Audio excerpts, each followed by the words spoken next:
जितेंद्र आव्हाड असं आहे. जितेंद्र आव्हाड एका चांगल्या भावनेने तिथे गेले.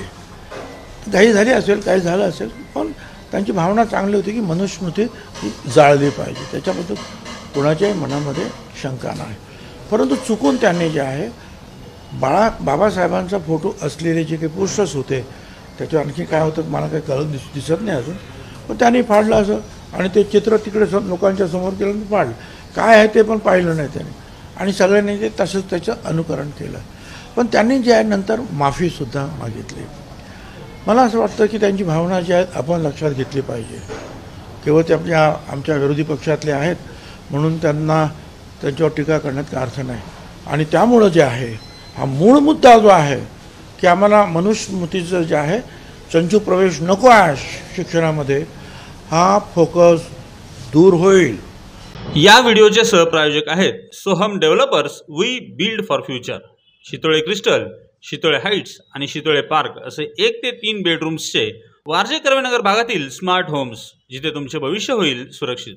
अंजनी लॉन्स मंगल कार्यालय, कोंडवे दावडे, पुणे. पार्किंग, जेवणाचा स्वतंत्र हॉल आणि वधूवरांच्या सुसज्ज खोल्यांसह बजेटमध्ये असलेले एकमेव खात्रीशीर मंगल कार्यालय. आणि फक्त तो जितेंद्र आव्हाड हे सगळं सुरू होईल. आणि म्हणून माझे आपल्या सगळ्यांना जे आहेत बहुजन समाजातले आणि या मनुस्मृतीला विरोध करणारे जेवढे म्हणून आहेत, दलित समाजाचे असतील, आदिवासी असतील, ओबीसी असतील, मराठा असतील, ब्राह्मण समाजातले असतील, महिला सगळ्या टोटल, या सगळ्यांनी जे आहे या गोष्टीवर लक्ष दिलं पाहिजे की मनुस्मृतीचा चंचू प्रवेश शालेय शिक्षणात नको. बाकीचं जे आहे नाहीतर आपण भलत्याच ठिकाणी जे आपला फोकस डायव्हर्ट होईल.